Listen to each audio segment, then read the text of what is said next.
పోసాని కృష్ణమురళి రాజకీయ భవిష్యత్తుపై ప్రస్తుతం ఊహాగానాలు వెల్లువెత్తుతున్నాయి.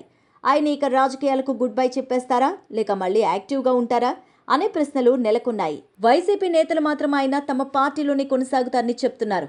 అయితే కొంతమంది పరిశీలకులు మాత్రం పోసాని ఇక రాజకీయాలకు దూరంగా ఉంటారని అభిప్రాయపడుతున్నారు.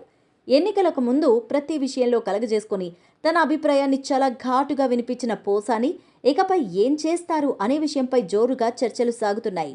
ఇటీవలే పోసాని వరుస కేసులతో తీవ్రంగా ఇబ్బందులు ఎదుర్కొంటున్నారు. ఒకవైపు జైలు పాలవడం, మరోవైపు కోర్టుల చుట్టూ తిరగాల్సిన పరిస్థితి రావడంతో ఆయన విసిగిపోయినట్టు తెలుస్తోంది. ఆయన మాటను తడుముకోకుండా మాట్లాడే తత్వం, తన అభిప్రాయాలను పదును పెట్టి వ్యక్తీకరించే ధోరణి ఆయన్ని ఇబ్బందులు పడేసింది.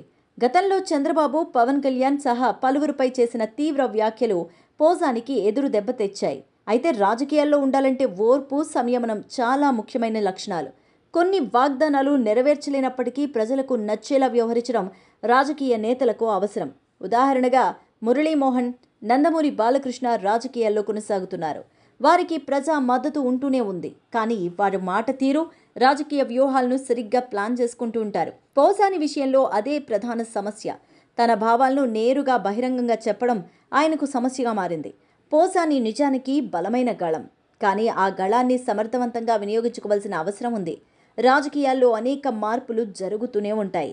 ప్రజా సమస్యలపై స్పష్టమైన, అర్థవంతమైన విధానంతో ముందుకు వెళితే రాజకీయాల్లో మంచి భవిష్యత్తును సృష్టించుకోవచ్చు. కానీ ఆవేశం, ఉద్వేగం ఎక్కువైతే మళ్ళీ ఇబ్బందులు ఎదుర్కోవాల్సిన అవసరం ఉంటుంది. ఇప్పటికీ పోసాని ఏ నిర్ణయం తీసుకుంటారు అనేది స్పష్టంగా తెలియదు. కానీ రాజకీయాల్లో కొనసాగాలంటే తాను ఇప్పటివరకు చేసిన తప్పిదాలను సరిదిద్దుకొని కొత్త దిశలో ఆలోచించుకోవాల్సిన అవసరం ఉంది.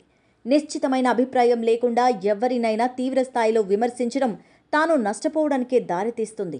ఇక నుంచి రాజకీయాల్లో కొనసాగాలంటే సంయమనంతో ప్రజా సమస్యలపై చురుకైన స్పందన అవసరం. కేవలం వ్యక్తిగత విమర్శలకు లోనయ్యే విధంగా కాకుండా రాబోయే కాలంలో ప్రజలకు ఉపయోగపడే విధంగా తన గళాన్ని వినిపిస్తే పోసాని రాజకీయ భవిష్యత్తుకు మంచి మార్గం ఏర్పడుతుంది.